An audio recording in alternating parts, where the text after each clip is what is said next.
여러분, 우리 한 주 어떻게 보내셨습니까?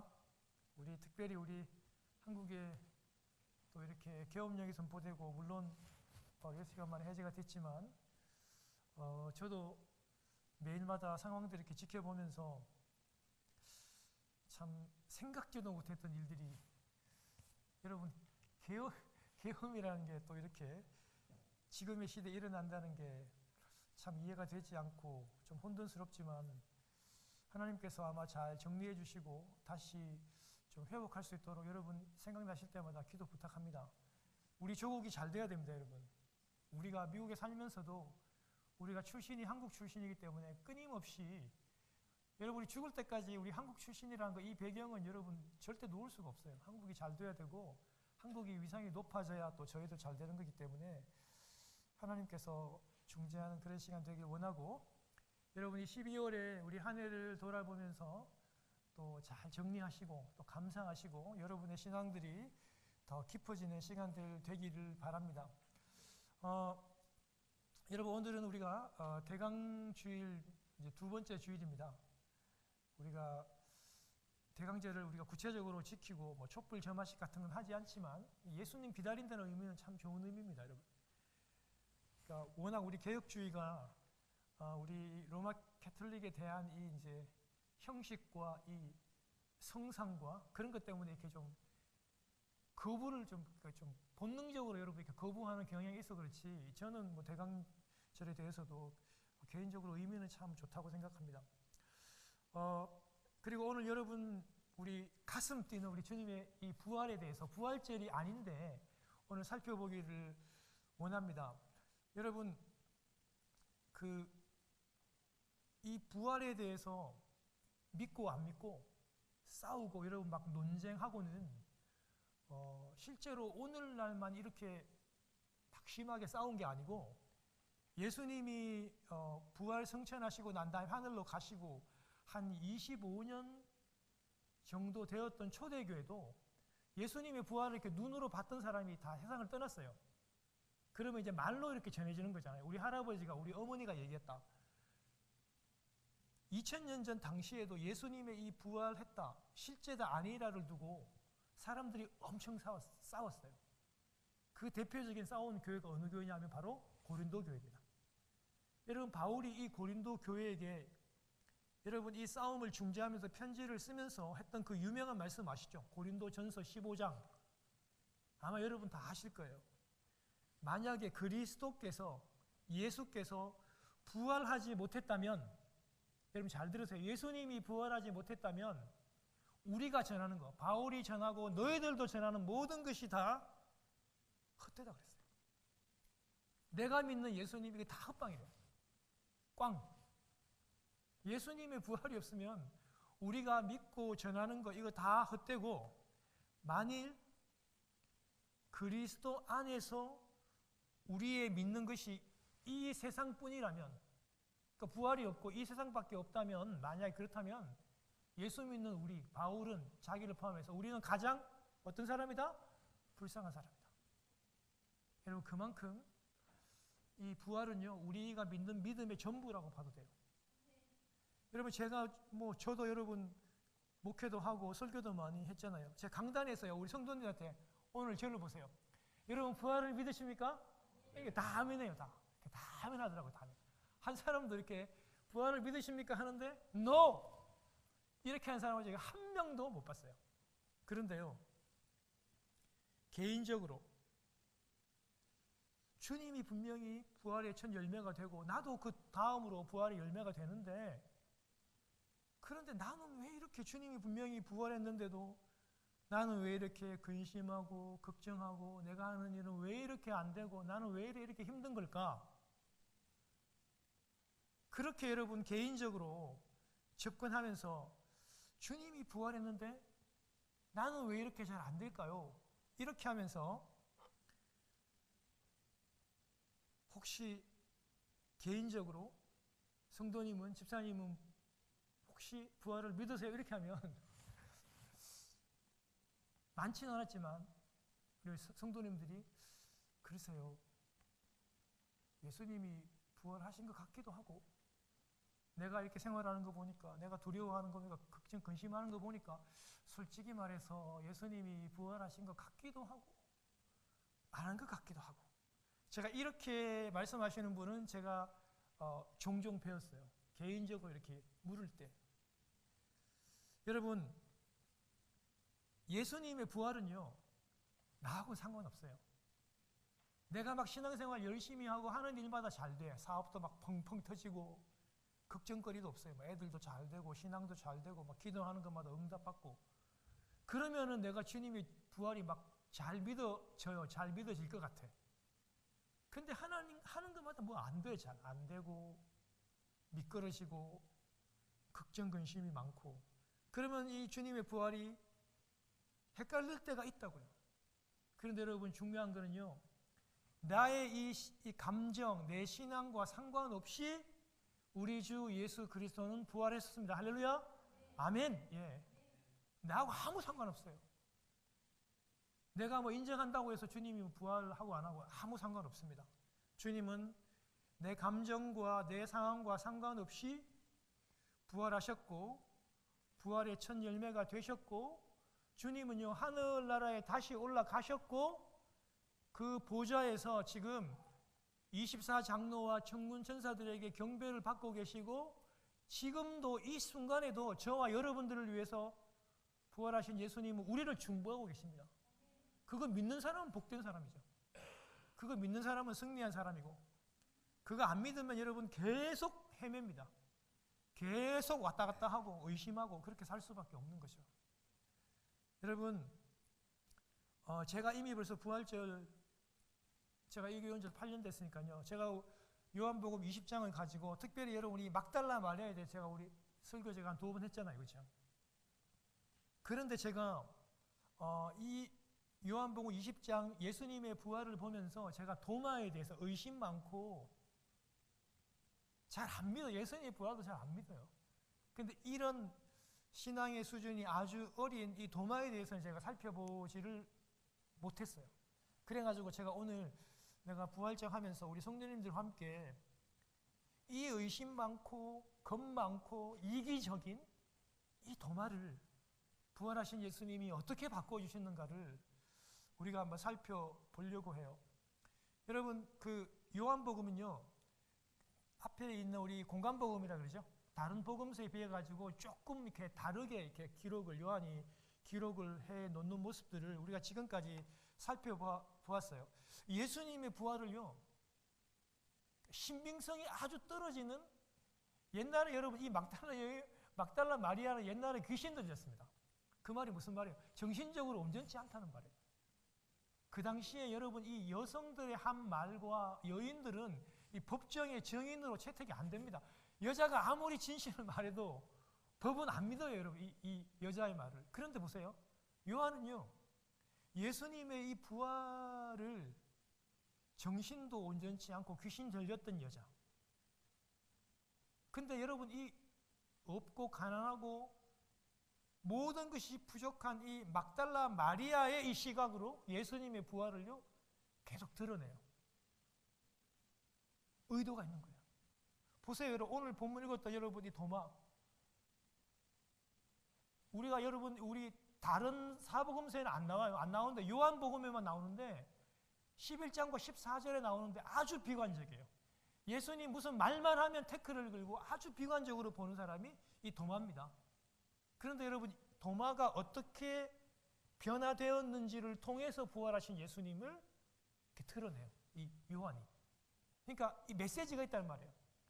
그러니까 신분이 없고 가진 거 없고 세상 사람들이 볼 때는 미쳤다고 해도 예수 그리스도의 부활을 신분과는 상관없이 믿을 수 있다라고 지금 요한이 말하고 싶은 거예요. 저희 같은 사람 아닙니까, 여러분? 세상에서 뭐 신분도 없고 세상에서 많이 가지지도 않았고 많이 배우지도 않았던 저희들도 예수 그리스도만 믿으면 부활의 능력을 가질 수 있다고 하는 강력한 메시지를 지금 요한이 얘기하고 싶은 거예요, 지금. 그게 바로 요한의 시각이었던 거예요. 사랑하는 여러분, 한번 생각해 보세요.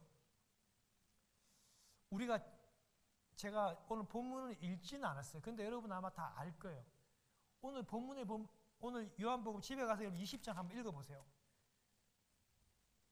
예수님의 처음 증인, 그리고 예수님이 말씀하신 부탁한 걸 처음으로 부활하신 예수님의 말씀을 증언하는 처음 사람이 막달라 마리아 여자인데, 여러분 생각해보세요. 이 막달라 마리아 여자가 새벽 3시에 공동묘지를 가요. 무덤으로 가요. 여러분 제가 한번 물어볼게요. 장로님, 박 장로님, 새벽 3시에 우리 양 집사님이 시체 닦으려고 묘지에 간다? 허락해 주시겠습니까? 저는 제 딸 하영이가 새벽 3시에 일어나가지고 아빠 내일 새벽에 공동묘지에 내 시체를 좀 닦으러 가야 되는데 저는 허락 못 해줍니다. 같이 간다. 여기, 역시 같이 갈까? 역시 우리 사랑꾼입니다. 예. 보통 아빠, 보통 남편은요, 그거 허락 못 해줍니다. 분명한 사실입니다. 그런데 여러분, 이 막달라 마리아가 여러분 2000년 전 당시에 여러분 이 가로등이 어디 있고, 여러분 우리가 랜턴 같은 게 어디 있습니까? 그냥 칠흑 그 자체지. 1m도 안 보일 텐데. 그런데 여러분 지금 무덤을 찾아가서 가는 이유는 여러분 예수님의 그 시체를 닦으려고 하는 거예요. 향품으로. 여러분 이거는요, 그 마리아가 진짜로 예수님을요 너무너무 사랑했던 거예요. 마리아에게 여러분 뭐 부활 신앙 이런 거 없습니다. 계속 그 예수님의 시신을 닦아서 올바른 장례를 하고 싶은 마음밖에 없었어요. 신앙은 없어요. 그런데 그 예수님을 그렇게 사랑했어요. 진짜 사랑합니다. 그래가지고 그 새벽 3시에 상식을 다 뛰어넘어요. 그냥 보통 생각을 뛰어넘어요. 여러분 그 낮에 다 봤거든요. 예수님이 어디에 여러분 아리마대 요셉의 그 세무덤에 있었잖아요. 부자의 모에. 여러분 동굴 같은 거를 이렇게 바위를 이렇게 깎아내고 파내가지고 여러분 무덤을 만들어 놓는데, 이 비스듬하게 경사를 줍니다.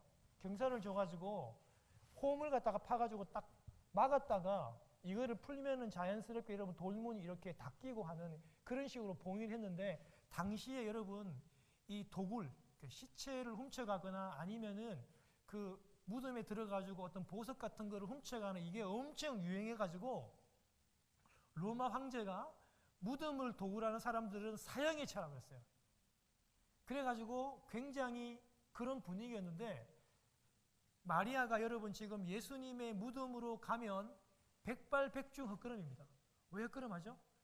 여러분 이 경사가 져가지고 이렇게 굴러온 이 돌이 막고 있는데, 이거를 다시 치우려면은 최소한 장정 4명, 5명도 못 치웁니다. 이 마리아가 예수님의 무덤에 가면 당연히 못 들어간다는 것을 알고 갔어요. 헛걸음한다는 걸 알고 갔는데도 마리아는 지금 예수님의 그 사랑 때문에 지금 제정신이 아니에요. 예수님이 이걸 엄청 기뻐하셨던 것 같아요. 여러분 그런데 갔는데 어때요? 이 바위 문이 열려 있으니까 마리아가 여러분 어떻게 하면 깜짝 놀라가지고 시체를 도둑 맞았다 그래가지고 불이 나게 뛰어오잖아요. 누구한테 뛰어와요? 그 제자들에게 뛰어오잖아요. 제자들에게 뛰어와서 시체를 도둑 맞았다 이렇게 하니까 베드로하고 요한도 같이 지금 이 상황이 어떻게 됐는지 싶어가지고 그 여러분 예수님의 무덤으로 뛰어가잖아요. 그런데요, 제자들은 예수님의 시신이 도굴 당했다고만 생각해요. 그 장면을 보고 여러분 예수님의 이 머리수건이 가지런하게 개어져 있고 한 장소에 세마포가 이렇게 있다는 거, 이 도굴꾼이라면 그렇게 못하거든요. 잡히면 죽는데 그 급박한 시간에. 근데 그거 보고 제자들은요 예수님이 부활했다고 생각하지 않고 훔쳐갔구나, 예수님의 시체를 훔쳐갔구나 하고 다시 자기들이 있는 그 숨어있는 아지트로 가버립니다. 왜 가겠습니까? 예수님의 시체가 도둑 맞았다 그러면 로마 당국에서 제일 먼저 누구를 의심하겠습니까? 예수님의 제자를 제일 의심할 확률이 많아요. 그러니까 이 사람들이 더 겁을 먹고 도망을 쳐버립니다. 그런데요, 여러분 잘 알잖아요. 마리아는요, 제자들은 도망갔는데 마리아는 도망가지를 못해요. 그 무덤 밖에서 목 놓아서 엉엉 주님을 울고 있어요. 왜? 예수님의 시신에 지금 장례를 지금 하고 시신을 닦고 향품을 바르려고 왔는데 그 시신을 잃어버렸으니까 그것이 너무 안타깝고 서러워서 목 놓아 울게 되죠. 여러분, 그러다가 무덤 안에 계시는 예수 그리스도의 그 음성을 듣고 마리아야 하는 그 말씀을 듣고 여러분, 마리아가 예수 그리스도를 처음으로 만나게 되고 예수님께서 마리아에게 부탁을 해요. 그래서 여러분, 마리아가 예수님을 만난 첫 번째 사람이 되고 예수님한테 마리아가 내가 부활했다고 하는 이 사실, 내가 아버지께로 올라간다고 하는 이 사실을 제자들에게 네가 좀 전해달라고 이렇게 얘기해요. 그러니까 부활의 증언을 처음으로 전하는 사람이 바로 마리아입니다. 여러분, 마리아가 제자들에게 가서 자기가 들었고 자기가 보았고 들었던 예수님의 그 말씀을 그대로 전했던 것이 우리가 알고 있는, 우리 지난번에 설교를 들었던 그 내용입니다. 여러분, 우리도요 이 마리아가 돼야 돼요. 비록 가진 것도 없고 배운 것도 없고 세상에서는 그렇게 뭐 별 볼 일 없는 사람이지만 이런 사람도 예수 그리스도를 만날 수 있고 만나서 예수님께서 말씀하시는 그 내용을 그대로 전할 수 있는 저와 여러분들이 되기를 주님의 이름으로 축원합니다. 여러분, 한 가지만 더 살펴볼게요. 그게 뭐냐면 오늘 디두모. 여러분, 디두모라고 하는 말은 트윈스라고 하는 말이에요. 쌍둥이란 말이에요. 근데 오늘 이 믿음 없는 이기적인 신앙을 가진 여러분, 이 도마에 대해서 살펴보려고 합니다. 여러분, 요한도 이거를 다른 복음서에 없는 이걸 갖다 기록해 놓았고 우리도 살펴보려고 하는 이유는 부활을 의심하는 도마를 부활의 예수 그리스도께서 그를 직접 찾아가서 8일을 기다립니다. 8일을 또 찾아가서 그를 완전히 부활의 사람으로 변화시킵니다. 그리고 그를 파송합니다. 그 모습을 보면서 우리가 은혜 받기를 원한다는 거예요. 그건 우리에게 큰 의미가 있다는 거예요. 여러분, 주님께서 부활하셔가지고요 지금 제자들이 문을 걸어 잠그는데 이게 한 개, 두 개가 아니에요. 문들을 이렇게 겹겹이 잠그고 싸고 지금 집 안속에 꽁꽁 지금 숨어 있는데 예수님께서 문으로 통과하지 않고 벽을 통과해서 그들 가운데 나타나셨어요. 부활한 모습으로. 그리고 예수님의 첫 마디가 뭡니까? 그렇죠. 평강이 있을지어다. 예수님께서 말씀하신 그 샬롬은 그냥 단순하게 인사하던 샬롬 이런 뜻이 아니에요. 여러분, 예수님의 이 평안은요 부활했을 때 그 아름다운 평안을 얘기하고 우리가 지난번 계속 살펴보았던 예수님과 함께 할 때 누려질 수 있는 참 평안을 얘기합니다. 여러분, 조용하다고 고요하다고 정적하다고 여러분 그게 평화로운 게 아니라고 제가 말씀했잖아요. 평안은 예수님과 함께 할 때만 있어요. 혹시 이 가운데 고통 중에 계시는 분 계세요? 두려운 분이 계십니까? 예수님과 함께하면 그 평화 누릴 수 있습니다. 그 평화를 예수님이 너희들에게 내가 평강이 있기를 축복한다. 샬롬. 여러분, 이 샬롬은 그냥 단순한 인사의 샬롬이 아니고 그 부활의, 그 예수님의 그 함께 하시는 그 임마누엘의 그 평안을 선포했던 것입니다. 그리고 예수님이요, 손에 이 못자국하고 옆구리에 여러분 창에 찔린 자국을 그 중간에 서가지고 제자들에게 다 보여줍니다. 권사님, 다 보여줘요. 그러니까 분명히 성경은 얘기하기를 제자들이 엄청 좋아합니다. 살아났다고 기뻐합니다. 그런데 중요한 거는 역사적인 그 자리에 도마가 없었어요. 도망갔는지 피했는지 없었는지는 성경은 침묵하고 말을 안 하고 있어요. 그래가지고 여러분 함께하지 못했던 도마는 예수님의 부활을 눈으로 못 봤잖아요. 그러니까 함께했던 동료 제자들의 그 증언, 함께했던 제자들이 말해주는 것을 통해서 예수님의 부활을 믿어야만 했었습니다. 그런데요, 도마가 그거를 믿으려고 하지 않았어요. 여러분 제자들이요. 여러분 이 헬라어 여러분이 원문에 보면 여러분 이 현재 완료형은요. 그냥 한 번 이렇게 한 번 얘기했다는 게 아니에요. 이거는 계속 얘기했단 말이에요. 도마, 우리가 숨어있던 그 꽁꽁 숨어있던 그 장소에 예수님이 벽을 통과하셔가지고 나타나셨어. 그리고 우리에게 당신의 손의 못자국과 옆구리의 창자국을 우리에게 다 보여주셨어. 예수님은 반드시 부활하셨어. 도마, 너도 이제 믿어야 돼. 여러분 이 말을 한 번, 두 번 한 것이 아니라 계속 그렇게 말해 왔는데요. 그렇게 많이 들었어도 도마는 오늘 본문에 나오는 것처럼 그는 여러분 잘 알잖아요. 그 상처를 내 눈으로 보지 않고 내 손가락으로 그 주님의 손에 넣어보지 않고 내 손으로 그 옆구리에 넣어보지 않고는 내가 믿지 못하겠다. 지금 그렇게 지금 계속 얘기하면서 안 믿고 있는 거예요. 여러분 이 성경에 여러분 ESV 같은 이런 성경에 보면요. 도마가 이걸 안 믿고 있다는 거를 그냥 이렇게 뭐 I will not believe 그냥 will not believe 이렇게 얘기하지 않고 I will never이라는 말을 딱 써요. 이거는요 부정을 엄청 강조하거든요. 그냥 도마가 그냥 안 믿는 정도가 아니라 그냥 will never believe야. 그냥 안 믿어도 지독하게 안 믿는다는 말이에요. 절대로 안 믿겠다고 하는 이 안 믿는다는 걸 강조를 해놓고 있는 거예요. 여러분 인간적으로 보면 솔직한데 이런 생각이 들 수 있어요. 왜냐하면 자기 본 거, 손가락으로 넣어본 거, 손으로 넣어본 것만 믿으려고 하는 이 솔직한 믿음 아닙니까, 목사님? 이렇게 여러분 생각할 수도 있는데 이건 좀 되게 교만한 거예요. 내가 체험한 거, 내가 본 거, 내가 손으로 넣어본 것만 믿겠다고 하는 거는요, 이건 굉장히 교만한 겁니다.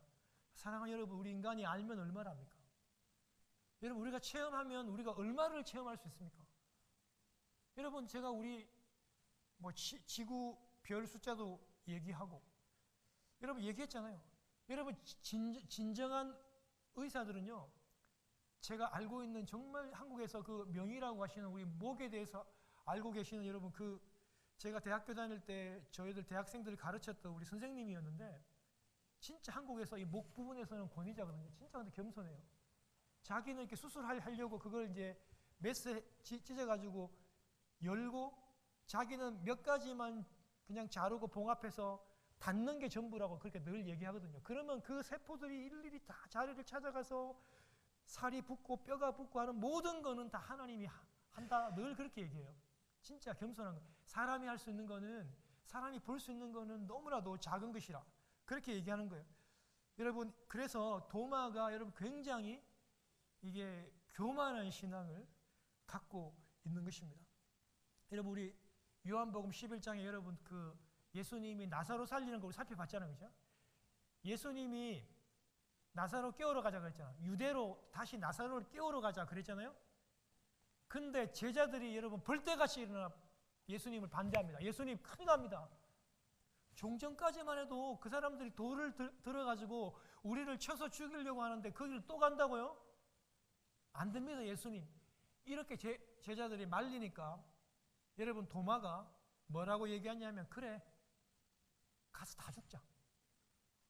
그래 가서 그냥 다 죽어버리자. 여러분 정말 순교하자는 말이 아니라 도마는 이렇게 여러분 좀 비관적이고 판을 다 그냥 팍싹 깨버리는 사람이라고요. 뭐 그냥 죽어버리지 뭐. 그냥 죽자 뭐 그냥. 여러분 우리가 말하는 그런 식인 거예요. 그리고 여러분 14장에 보면 예수님이 그 마지막으로 여러분 떠나시기 전에 하늘나라로 떠나시기 전에 그 이별 설교 강화를 하시잖아요. 예수님이 근심하지 말라. 하나님을 믿고 또 나를 믿으라. 내 아버지 집에 거할 곳이 많다. 내가 먼저 가서 내가 그 집을 예비해 놓을게. 너희들이 내가 가는 걸 알지 않느냐. 이렇게 얘기하니까 그때도 여러분이 도마가 툭 튀어나와가지고 또 비판적으로 얘기해요. 아니 주님이 어디로 가시는지 모르는데 어떻게 우리가 그 길을 알아요? 우리도 모르지? 여러분, 이렇게 도마가 항상 비판적이에요. 항상 체념하고 비관적인 그였다는 겁니다. 그래가지고 계속 그는 확인을 해봐야 된다. 손가락으로 넣어봐야 된다. 옆구리에 손을 넣어봐야지 내가 믿을 수 있다고 계속 그렇게 비관적으로 얘기를 하는 겁니다. 사랑하는 여러분, 이 도마의 모습에서 우리의 모습을 봐야 돼요. 우리도 늘 이렇게 신앙을 이런 식으로 내가 보지 않으면, 내가 체험하지 못하면 안 믿는다라고 늘 그렇게 얘기해 왔잖아요. 이 모습에서 우리의 모습을 볼 수 있어야 합니다. 그런데 오늘 제가 여러분들에게 읽어드렸던 것처럼 여러분, 예수님께서 말씀하시는 복, 뭐라 그랬어요? 보지 못하고 믿는 자가, 예수님 자신을 보지 못하고 믿는 자가 복이 있다고 말씀했습니다. 여러분, 우리가 예수님 눈으로 보고 눈으로 만져서 예수 믿는 사람들입니까? 아니잖아요. 우리는 예수 그리스도를 보고 만지고 믿는 사람이 아니기 때문에 우리는 예수님이 말씀하시는 그 복을 받은 사람들이에요. 어쩌면 우리는 이 도마보다도 훨씬 더 복 있고 신앙이 뛰어난 사람입니다. 여러분, 세상에서 돈이 없어 가난한 사람이 불쌍한 사람이 아니라 세상에서 가장 불쌍한 사람은요, 믿지 않고 의심하는 사람이 제일 불쌍한 사람입니다. 주님께서 살아생전에 당신이 고난당하시고 3일 만에 부활하겠다고, 너희보다 먼저 갈릴리에 가시겠다고 여러분 죽기 전에 계속 말씀해서 예언했습니다. 그 예언의 말씀을 도마가 어떻게 해요? 안 믿습니다. 예수님 부활을 안 믿어요. 예수님 말도 안 믿어요. 뿐만 아니라 동료들이 눈으로 봤잖아요. 함께 사역했던 내 제자 동료들이 예수님도 보고 부활한 예수님도 보고 예수님의 여러분 그 상처도 봤잖아요. 그런데 그것도 자기가 안 봤기 때문에 안 믿겠답니다. 이런 분들이 오늘날 교회 안에 되게 많습니다. 안타깝습니다. 우리의 신앙은요, 내 눈으로 본 것, 내 손으로 만진 것 그 이상을 반드시 뛰어넘어야 합니다. 여러분, 그런데 우리 주님이 부활하신 주님은요, 이 완고하고 이기적인 이 비판적인 이 도마를 기다려줘요. 무려 8일 동안 기다렸다가 다시 도마가 이제는 제자들과 함께 다 모여있는 그 자리에 예전과 동일하게 예수님께서 그곳에서 벽을 통해 통과하시고 나타나셔가지고 이번에도 역시 너희들에게 평강이 있을지어다. 나와 함께 할 때만 있는 그 평안, 부활하신 예수 그리스도를 믿을 때 오는 그 평강이 너희들에게 있기를 원한다고 하시면서 이번에는 도마가 있는 자리에서 주님이 나타나셨습니다. 그리고 우리 주님께서 말씀하시기를 도마에게 그렇게 얘기하죠. 어떻게 해요? 실제로 너의 손가락으로, 너의 손으로 내 상처 안에 손가락을 넣고 손을 넣어보라고 주님께서 그렇게 말씀을 했습니다. 여러분, 오늘 본문에는요, 도마가 손가락을 실제로 예수님 손에 넣고 손을 옆구리에 넣었다는 걸 기록하고 있습니까? 기록하고 있지 않습니까? 예, 그에 대해서 언급이 없습니다. 그런데요, 도마는 그렇게 하지 않았을 확률이 대단히 많습니다. 예수님의 그 상처를, 손과 옆구리에 있는 그 상처를 보는 그 순간 도마의 입에서 예수님을 향한 가장 위대하고 완벽한 고백이 터져 나왔습니다. 어떤 고백입니까? 우리 같이 한번 읽어보겠습니다. 시작. 도마가 대답하여 이르되 나의 주님이시요 나의 하나님이시니이다. 나의 주님이고 나의 하나님이시다. 여러분, 요한복음에서는 이 고백을 가장 완벽한 고백이라고 얘기합니다. 예수님에 대해서. 예수 그리스도가 말씀이신데 태초에 하나님과 함께 계셨고 이 말씀이 곧 하나님이다. 예수 그리스도가 하나님이라고 하는 고백으로 요한복음이 시작되었는데 예수님이 하나님이시며 하나님의 아들이라고 하는 이 고백을요 가장 의심 많이 하고 가장 비관적이었던 도마가 부활하신 예수 그리스도를 만나고 이 위대한 고백을 하고 있는 겁니다. 여러분 무엇이 떠오르십니까? 마태복음에 베드로가 떠오르시지 않습니까? 주는 그리스도시요 살아계신 하나님의 아들이다. 여러분 예수님이 그렇게 얘기해서 이 고백해 한 건 너가 아니고 고백해 하시는 분은 아버지 하나님이라고 말씀을 했지 않습니까? 아마 그럴 겁니다. 여러분 도마도 지금 이렇게 고백할 수 있는 거는요 부활의 예수 그리스도를 만나고 그 부활의 예수 그리스도의 능력으로 그가 이와 같은 고백, 나의 주님이고 나의 하나님이시다. 여러분 이 원문에는 이게 감탄문으로 되어 있어요. 오 나의 주님, 오 나의 하나님, 감탄형으로 이렇게 기록이 되어 있습니다. 정말 최고의 고백이 아닐 수 없습니다. 사랑하는 성도 여러분, 설교를 정리하겠습니다. 가장 부족하고 가장 비판적이고 가장 의심이 많았던 그 도마를 부활하신 예수님께서는 끝까지 배려하시고 사랑하시고 참으시고 기다려 주셔서 부활하신 당신의 모습을 그에게 보이시며 그의 입에 고백을 하게 하셨습니다. 나의 주님이시고 나의 하나님이시라고 하는 완벽한 고백을 하시게 하셨습니다. 부활의 예수 그리스도의 능력은 아무리 비판적인 사람, 아무리 신분이 낮은 사람이라 할지라도 그를 변화시키는 놀라운 능력이 있습니다. 할렐루야. 사랑하는 여러분, 이렇게 가장 비관적이었던 도마가 당시에는요 예수 그리스도의 복음, 자신의 고백을 들고 가장 멀리까지 가서 복음을 전했습니다. 도마는 인도, 특별히 여러분 남인도 첸나이까지 가서 복음을 전했고 그곳에서 복음 전하다가 창에 찔려서 그곳에서 순교했습니다. 그 자리에 바로 성 토마스 성당이 세워져 있습니다. 그것뿐만이 아니라 도마는요 인도에만 머물렀던 게 아니고 그 시점으로부터 한반도에까지 갔습니다. 여러분 지금 한국에서 도마가 여러분 한국에 와서 한반도에 와서 복음을 전했다는 것을요 제가 신학교 다닐 때 우리 그 역사 교수님으로부터 소개받고 제가 관심이 좀 있었는데 지금 제 동기가 그에 대해서 지금 또 논문도 쓰고 학위를 받았는데 여러분 이걸 중국 한문으로 경교라고 하는 겁니다. 경교. 여러분 경북 영주에 여러분 이 도마상이 여러분 그 첩첩산중의 도마상이 여러분 이 바위 위에 그게 새겨져 그림이 있어요. 근데 분명하게 여러분 거기 히브리어로 도마라는 말도 있고 그리고 여러분 그 샌들을 신었던 10개 여러분 이 그 발가락이죠. 발가락도 기록이 되어 있고 여러분 십자가의 문양도 있고 한문도 여러분 그렇게 기록이 되어 있습니다.